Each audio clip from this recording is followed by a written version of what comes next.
All right, for more on a Kings team likely to have its bubble burst over the next 48 hours, we welcome in Damien Barling, host of the podcast with Damien Barling.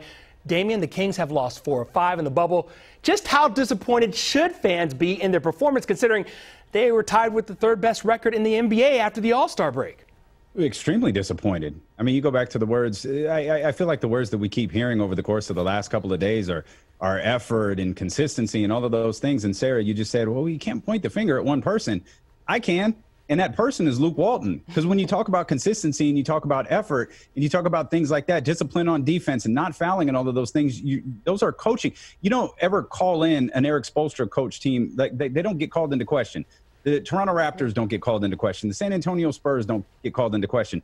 I'm not even confident the Phoenix Suns get called into question in terms of their effort and their consistency. And you see what they've been able to do here in this restart of the bubble. So fans have the right to be extremely disappointed, especially with Luke Walton talking about, oh, we're going to grow and we're going to build. And like, you're growing for what? Like whatever amounts to next season? We don't even know what next season looks like.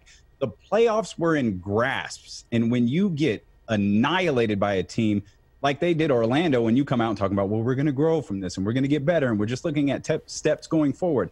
That's a bad look for a Kings fan base that has just been dying for something positive for 14 years. I'm not going to disagree with you, Damien, but I will say that Luke Walton isn't the one out there playing defense. And if you look, they just look confused. These are a group of guys that have been playing basketball their entire lives. You would think that they would be able to communicate better, trust each other on defense. Why do you think that they haven't been able to do that?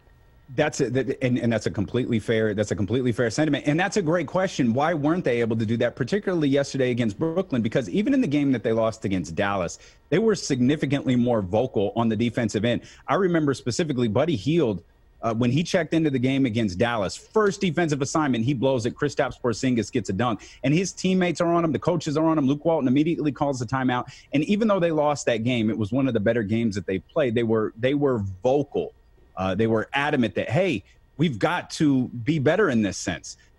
New Orleans, that wasn't really the case because defense, I guess they just kind of checked the defense optional box before that game got started, and both chose to pass on the option of defense. And you heard Luke say it a minute ago, we can't rely on getting hot every game.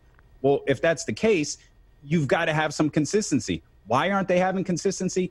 I don't have an answer to that, but for me, on the outside looking in, I'm starting with Luke Walton and going from there. All right, we've seen Buddy struggle. Now, to be fair, Buddy Hield is, a recovered COVID-19 guy. He says he feels good. Do you put the performance of Buddy Hield in the bubble under the microscope, and is that going to be highly indicative of what you decide to do with Buddy Hield after this season? That's tough. I don't think you make any drastic moves this offseason just because of the odd nature of what this offseason is going to be.